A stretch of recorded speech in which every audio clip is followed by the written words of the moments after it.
Chapitre 5. Marie. Au début, la forêt n'était pas du tout épaisse, ni sombre comme Tomek l'avait redouté. Au contraire, la lumière y pénétrait par le haut, à travers les branches de sapin, et elle tombait en cascade sur le sol jonché d'aiguilles. Un chemin très praticable filait tout droit, et il était si moussu qu'on entendait à peine le trot de Cadichon. Le petit âne allait gaiement, tirant sans peine la carriole sur laquelle Marie et Tomek avaient pris place. Il n'y avait pour l'instant rien à craindre des ours, selon Marie. Leur territoire était à plus de 5 heures de là et il serait bien temps d'y penser. La conversation allait bon train. Comme chaque fois que deux personnes qui ne savent encore presque rien l'une de l'autre découvrent qu'elles s'entendent bien. Ainsi, Tomek apprit-il que Marie avait pris l'habitude de dormir sous l'arbre isolé et que la veille, elle avait eu la surprise d'y trouver quelqu'un à sa place. Mais il dormait si bien qu'elle n'avait pas eu le cœur de le réveiller et qu'elle avait passé le reste de la nuit dans la carriole. Il apprit aussi qu'elle traversait la forêt une fois par an seulement. Le hasard avait voulu que ce soit justement aujourd'hui, le même jour que Tomek. Quand il voulut savoir pourquoi elle faisait cela, elle eut une hésitation puis finit par demander « Ça t'intéresse vraiment ?»« Oui, » répondit Tomek. « Et si tu veux, je t'expliquerai ensuite pourquoi je veux traverser moi aussi. »« D'accord, mon garçon. Après tout, je n'ai pas si souvent l'occasion de le raconter et ça me fera plaisir. Mais installe-toi bien, car c'est une longue histoire. » Tomek, qui adorait les histoires, se glissa au chaud sous sa couverture, car l'air s'était rafraîchi et il attendit. Marie prit le temps de se rouler une nouvelle cigarette, d'enfiler une veste supplémentaire, puis elle commença ainsi. « Mon cher Tomek, tu auras peut-être du mal à l'imaginer, et ça ne me vexera pas. Je ne me vexe plus de rien aujourd'hui. Tu auras du mal à imaginer qu'à 18 ans, j'étais une jolie fille. Une très jolie fille même. Et comme par-dessus le marché, mon père était un des plus riches commerçants de notre ville, tu te doutes bien que je n'avais que l'embarras du choix pour me marier. Tu as déjà vu des abeilles autour d'une cuillerée de confiture ? Eh bien, voilà comment les garçons étaient autour de moi. Tous. Seulement, moi, je n'étais pas pressée de me marier. C'était tellement drôle de les voir défiler à la queue leu-leu sous nos fenêtres. Il y en avait de toutes les sortes, des petits, des gros, des laids, des moches, des presque beaux, des affreux, des tordus, des presque droits, des complètement bancals, de tout, je te dis, de tout. Qu'est-ce qu'on a pu s'amuser avec mes sœurs en les regardant ? On étouffait de rire derrière les rideaux. Quelques années ont passé comme cela, et puis mes sœurs se sont mariées et j'ai voulu faire comme elles. Alors j'ai choisi le garçon qui me semblait le meilleur parti. Il était bel homme, Tomek, vraiment bel homme, je t'assure, la taille élancée, un beau visage plein de noblesse. Très intelligent aussi. C'était un plaisir de l'écouter parler. Tout le monde s'accordait à le dire. Et figure-toi qu'il avait également des biens. Bref, quand j'aurais ajouté qu'il était d'une grande gentillesse et attentif au moindre de mes désirs, tu auras compris que j'avais trouvé l'oiseau rare, comme on dit. Le mariage a été célébré 2 mois plus tard. C'était d'une folle gaieté. Tout le monde était heureux, je crois, ce jour-là. Et moi, la première. Mais vois-tu, Tomek, il s'est passé la chose suivante. Doucement, Cadichon. L'âne, qui avait pris de l'allure, en était presque à galoper, et cela brinque-ballait un peu trop dans la carriole. Mais il obéit aussitôt à l'ordre de sa maîtresse et se remit tranquillement à trotter. Oui, il s'est passé la chose suivante. 3 jours ne s'étaient pas écoulés que je me suis rendu compte d'un petit inconvénient. C'est que je ne l'aimais pas. Tu ne l'aimais pas ? Fit Tomek en ouvrant des grands yeux tout ronds. Et non, je ne l'aimais pas, répondit Marie. Et elle commença à pouffer de rire, bientôt accompagnée par Tomek. Mais tu veux dire pas du tout ? Pas du tout, du tout ! Et tous les deux se mirent une fois de plus à rire comme des bossus. Décidément, se dit Tomek en essuyant ses larmes, voilà une personne de bonne composition. Au bout de quelques minutes, une fois son fou rire passé, Marie put reprendre son histoire et elle continua ainsi. Il n'était pas question de se séparer, ça ne se faisait pas. Quel scandale, tu imagines si j'avais avoué la vérité ? On ne m'avait rien imposé du tout. Je n'avais à m'en prendre qu'à moi-même. Je l'avais bien choisi toute seule, ce garçon. Mais voilà, je n'avais pas de tête. On n'a pas de tête à 20 ans, et j'avais oublié que pour me plaire, il fallait d'abord être drôle. Parce qu'il se trouve que j'aime bien rire, tu l'auras peut-être remarqué. Et justement, il n'était pas drôle. Mais c'était trop tard pour s'en apercevoir. J'ai passé quelques jours terribles. Je savais que ma vie serait fichue si je n'en faisais rien. Une nuit donc, nous étions mariés depuis moins d'une semaine, je me suis glissée hors du lit, j'ai enfilé le premier manteau qui m'est tombé sous la main, la première paire de chaussures, et je suis sortie dans la rue. Je suis allée taper au carreau d'un petit marchand des 4 saisons nommé Pete. Je connaissais depuis longtemps.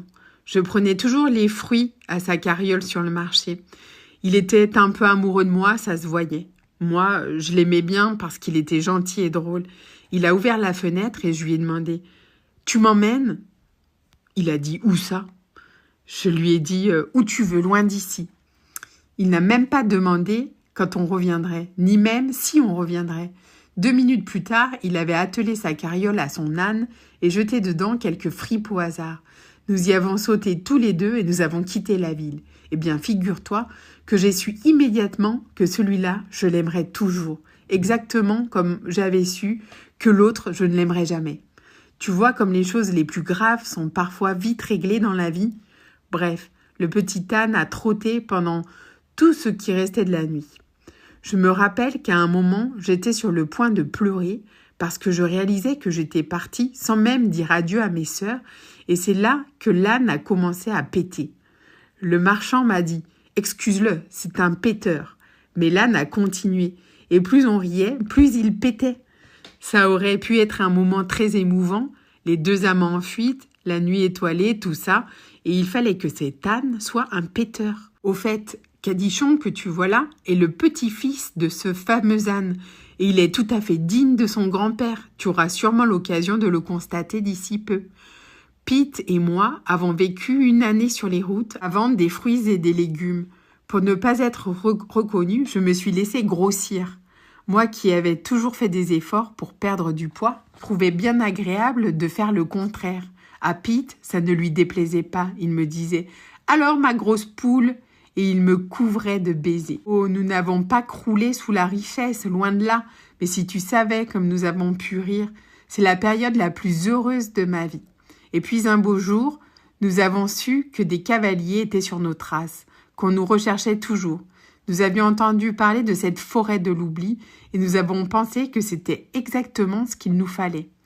On nous oublierait et, par la même occasion, on nous laisserait tranquilles. Or, nous n'en demandions pas plus, juste qu'on nous laisse tranquilles. À ce moment du récit de Marie, Tomek eut un frisson.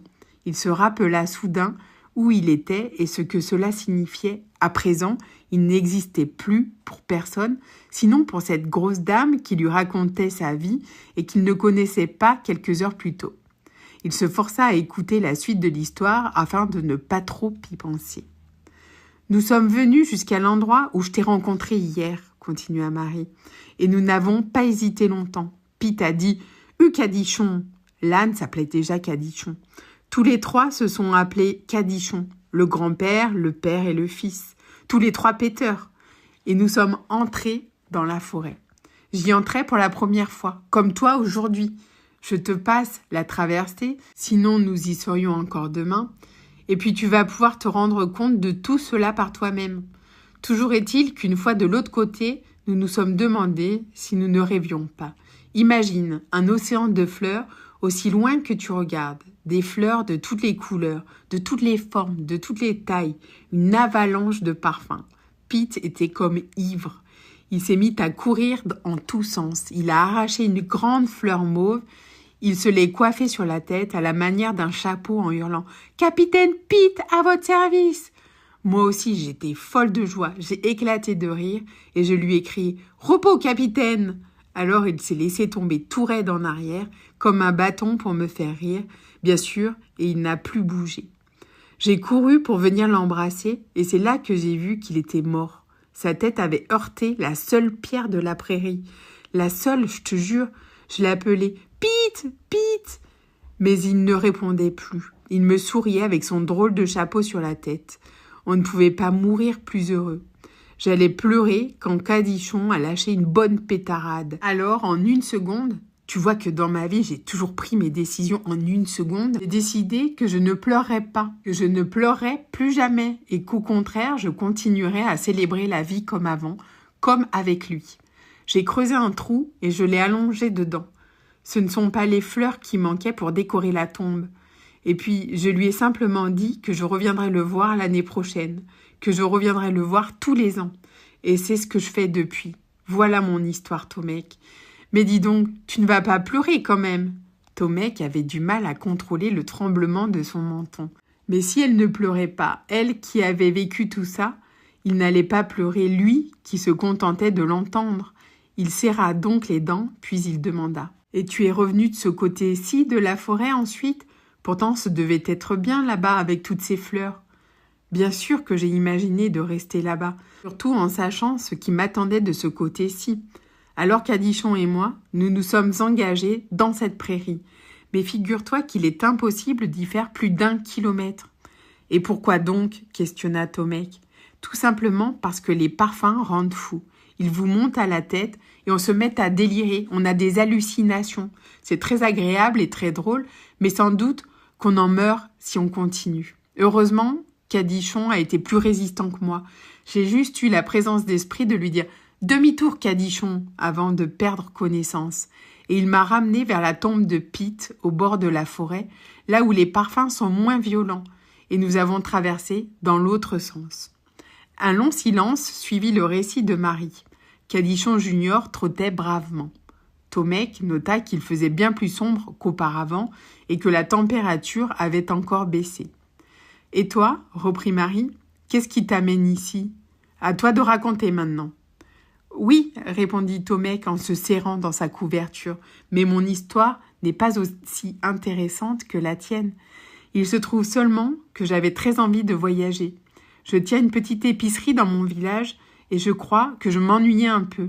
Et puis je suis à la recherche de la rivière Gjar. Tu connais ? » Marie n'en avait jamais entendu parler. C'est une rivière qui coule à l'envers, paraît-il, et si on arrive à la remonter jusqu'au bout, en haut d'une montagne qui s'appelle la montagne sacrée, eh bien on peut prendre de son eau et cette eau empêche de mourir. Vraiment, s'étonna Marie, et qui t'a donc parlé de cette rivière ? Mon ami Hicham, il est très vieux maintenant et j'aimerais beaucoup lui rapporter de cette eau. Tu es un garçon bien courageux, Tomek, dit Marie après un silence. Dis-moi, lorsque je suis ressortie de la forêt, au moment de notre expérience tout à l'heure, est-ce que tu n'allais pas y entrer ? Je crois bien que si, répondit Tomek assez fier de lui. Ainsi, tu veux trouver cette eau pour ton ami Hicham, et c'est ce qui t'a fait partir de chez toi. Oui, c'est bien cela. Rien d'autre ? Demanda Marie. Rien d'autre, répondit Tomek.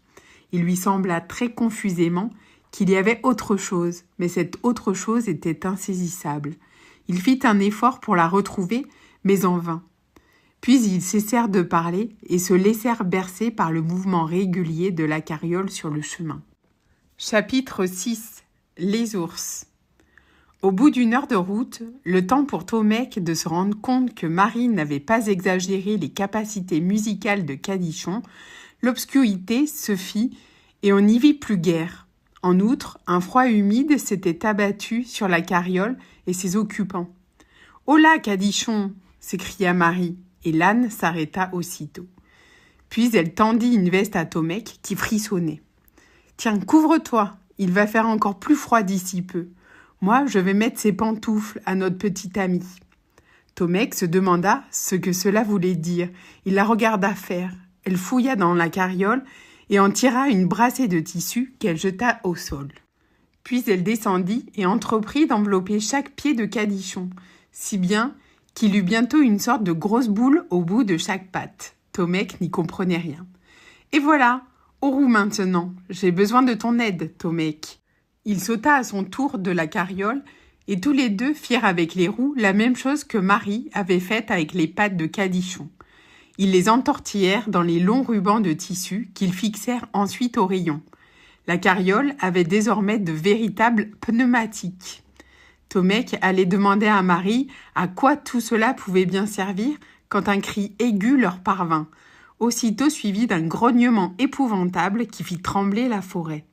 Cela ressemblait davantage à un hurlement de douleur qu'à celui d'une bête qui attaque. Cadichon s'immobilisa. Marie et Tomec tendirent l'oreille, mais le silence était retombé. « Qu'est-ce que c'était » demanda Tomec, en serrant malgré lui le bras de Marie. « Je ne sais pas, avoua-t-elle. Un ours, certainement, qui a dû se blesser et se faire très mal. Mais le cri d'avant, je ne sais pas. On aurait dit « non, je ne sais pas ». Puis, comme on n'entendait plus rien, ils remontèrent dans la carriole et reprirent leur route. À la grande surprise de Tomec, l'attelage était devenu presque silencieux. On percevait à peine le tap-tap des pieds de Cadichon, et plus du tout le bruit des roues sur le chemin. C'était comme s'ils avaient glissé. « Et maintenant, je vais t'expliquer, » chuchota Marie à son ami. « Volontiers, répondit Tomec, parce que je donne ma langue au chat. »« Eh bien voilà, reprit Marie. Comme je te l'ai déjà dit, cette forêt est infestée d'ours. Leur territoire commence seulement ici. Voilà pourquoi nous n'en avons pas encore vu. C'est une race d'ours très dégénérée, car ils sont les seuls êtres vivants dans cette forêt, et comme tu le sais sans doute, cela rend idiot de rester toujours entre soi. De plus, à force de vivre dans l'obscurité, ils sont devenus complètement aveugles. Leur odorat non plus ne vaut pas grand-chose. Ils ne feraient pas la différence entre un poulet rôti et une fraise des bois. Le seul sens qui fonctionne bien chez eux, c'est l'ouïe. Ils ont une très bonne oreille et passent leur temps à guetter le moindre bruit. Car ils en ont plus qu'assez de manger des champignons sans goût et de la mousse pourrie. Pour eux, bruit égale viande, tu comprends ? Eux-mêmes sont très silencieux malgré leur corpulence. Ils se déplacent sans qu'on les entende. Et brusquement, ils surgissent devant vous. Pour eux, nous sommes de la viande, Tomec. Ne l'oublie jamais pendant les 2 ou 3 heures qui viennent. Ne parle plus, ne bouge plus, ne respire pas bruyamment et surtout, pour l'amour de Dieu, n'éternue pas. Cette forêt regorge sans doute de braves gens morts dévorés par les ours parce qu'ils ont éternué ou simplement parce qu'ils se sont raclés la gorge. Mais, et Cadichon, murmura Tomec, terrorisé, s'il se met à... Cadichon est plus malin que tu ne le penses. Il a déjà perdu un œil dans cette forêt et il sait à présent que son salut dépend de son silence. Il saura se tenir. Ah oui, une dernière chose. Ces ours sont... ils sont grands. Très grands ? Demanda Tomec. Très grands, confirma Marie. Et maintenant, silence. Plus un bruit jusqu'à ce que je t'en donne à nouveau la permission. Ils continuèrent à glisser ainsi dans la nuit. Tomec distinguait à peine la croupe de Cadichon qui dansait devant lui. Malgré les mots rassurants de Marie, il n'avait qu'à moitié confiance. Il fit une brève prière qui commençait par « Mon Dieu, faites que je revoie la lumière du jour, faites que je revoie grand-père Hicham » et qui se terminait par « Je t'en supplie, Cadichon, ne pète pas ». Il est difficile de mesurer le temps quand tout autour de vous est noir et silencieux. Est-ce qu'une heure s'était écoulée, ou 2, peut-être ? S'était-il assoupi ? En tout cas, Tomec eut soudain la sensation qu'il n'avançait plus. Cadichon s'était arrêté. Qu'est-ce que cela pouvait signifier ? Il se garda bien de bouger un cil. Que faisait Marie ? Pourquoi ne bougeait-elle pas non plus ? Est-ce qu'elle dormait ? Et Cadichon, pourquoi ne repartait-il pas ? Tomec eut bientôt la réponse à toutes ces questions. Un faible rayon de lumière traversait les hautes branches et tombait juste devant l'âne. Et là, en plein milieu du chemin, un ours se tenait assis. Tomec se sentit glacé jusqu'à la moelle des os, mais il réussit à ne pas crier. Jamais il n'avait vu une bête de cette taille. Elle était parfaitement immobile, sauf l'énorme tête qui changeait quelquefois d'axe, ou bien s'inclinait légèrement, et les petites oreilles poilues qui pivotaient lentement, à l'affût du moindre bruissement de feuilles, de la moindre pierre qui roule. Marie l'avait bien dit, l'ours ne voyait rien, ne sentait rien, mais il écoutait. Ah, comme il écoutait! Il était tout entier dans ses oreilles. Il y mettait une telle intensité que Tomec eut peur qu'il n'entende les battements de son cœur, qui s'affolaient dans sa poitrine. Il se rappela avoir vu un ours autrefois, sur la place du marché, dans son village. Le dresseur le faisait danser en jouant de la flûte. mais celui-ci était bien plus grand, bien plus fort. Cela dura une éternité. Cadichon était comme une statue de pierre. Marie ne donnait aucun signe de vie non plus. Tomec prit la résolution d'être patient lui aussi, même si cela devait durer des jours et des nuits. Il faudrait bien que cet ours finisse par s'en aller. Il faudrait bien qu'il les laisse enfin partir. Dans la position où il était, Tomec pouvait tenir longtemps. On verrait bien qu'il perdrait patience le premier. Quelque chose le gênait cependant autour du cou. Une cordelette, lui sembla-t-il, avec d'infinies précautions, il y porta la main, centimètre par centimètre. C'était une cordelette, en effet. Il la fit glisser entre ses doigts, imperceptiblement, pour savoir ce qu'il y avait au bout. Et il y trouva une sorte de petit sac en toile fermé par un lacet. Il réussit à défaire le lacet, il prit tout son temps. À l'intérieur de la pochette, on avait glissé une pièce de monnaie qui s'y logeait tout juste. Tomec la fit passer et repasser entre ses doigts. Une pièce d'1 sou, estima-t-il. Elle était toute chaude d'être restée contre sa poitrine. Pourquoi l'avait-il mise là? Il n'en avait aucun souvenir. Le temps passa, impossible à mesurer. À un moment, Tomec eut un léger soubresaut.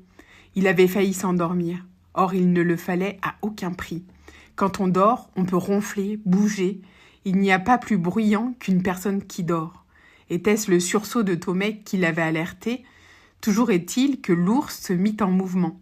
Il posa ses 2 pattes avant sur le sol et se mit à marcher. Par bonheur, il ne se dirigea pas vers la carriole. Au contraire, il s'en éloigna. À cet instant, Tomec entendit dans un souffle la voix de Marie à son oreille. Elle lui chuchotait « Ils s'en vont !»« Ils s'en vont ?» se demanda Tomec. « Comment ça, ils s'en vont ?» Il n'y en avait pourtant qu'un seul. Il voulut regarder derrière lui, mais Marie l'en empêcha. Il fallait attendre encore un peu avant de bouger, ne serait-ce que le petit doigt. Ils patientèrent donc quelques minutes, puis Tomec eut le droit de se retourner. Et là, il pensa s'évanouir de terreur. L'ours, qui disparaissait dans la nuit en se dandinant, devait mesurer plus de 12 mètres. Une montagne de chair, de griffes et de dents qui, d'un seul coup d'ongle, aurait pu déchiqueter la carriole et ses occupants. Lorsque Marie jugea que le danger était tout à fait écarté, elle murmura « Cadichon !» Et le petit âne reprit sa marche en avant, plus silencieux qu'une mouche sur un tapis de velours. Bientôt, ils purent à nouveau converser à voix basse. « Celui devant la carriole était un bébé, » dit Marie. « Il avait quelques mois, pas plus. L'autre était la mère, je pense. »« Heureusement que je ne l'ai pas vu, » répondit Tomec. « Sinon, je n'aurais pas pu m'empêcher de crier. » Il ramena la couverture sous son menton et respira profondément. Sans Marie et Cadichon, il n'aurait pas eu la moindre chance de s'en sortir. Il aurait fini dans le ventre d'un ours, oublié de tous pour l'éternité. Il en eut le frisson. Imaginez que la jeune fille au sucre d'orge ait supporté cela elle aussi, qu'elle ait affronté toute seule ces effroyables ours. Imaginez. Tomec fut soudain pétrifié d'horreur. Le cri qu'ils avaient entendu quelques heures plus tôt, c'était elle, ce ne pouvait être qu'elle. Il s'écria au bord des larmes. « Marie, Marie, elle a été dévorée, elle... » « Ne crie pas, je t'en supplie, » l'interrompit Marie. « Qui a été dévorée ?»« La jeune fille, c'est elle qui a crié, j'en suis sûre. Marie, il faut faire quelque chose. »« Mais de qui parles-tu, Tomec ? Quelle jeune fille ?» Il se rendit compte qu'il n'avait pas encore parlé d'elle à Marie. Curieusement, cela ne lui était pas venu à l'idée, et pourtant, Dieu sait qu'elle occupait souvent ses pensées. Il se souvint aussi brusquement d'avoir cherché en vain, tout à l'heure, d'où provenait la pièce dans le petit sac autour de son cou. Il le dit à Marie.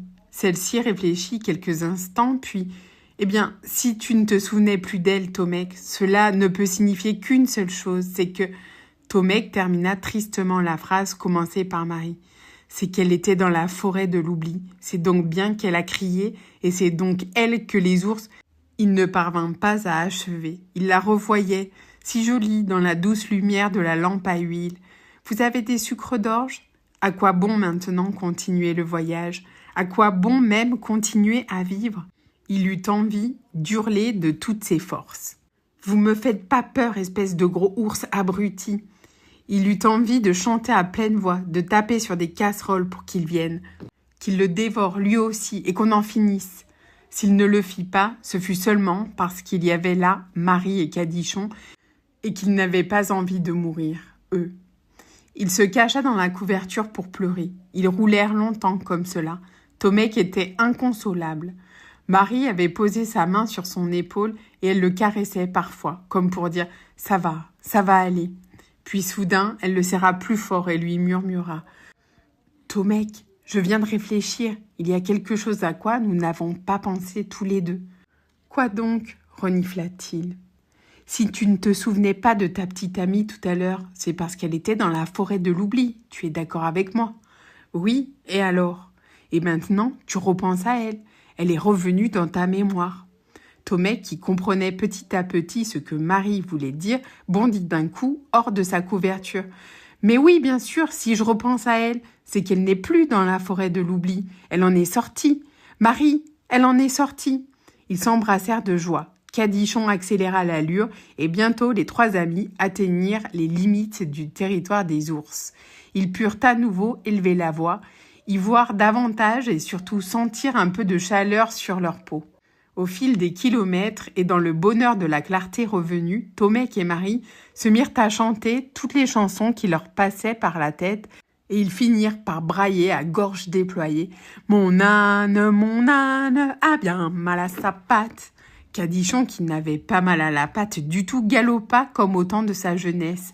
Et bientôt, ils jaillirent dans la lumière de la prairie, laissant derrière eux la forêt de l'oubli et ses ténèbres.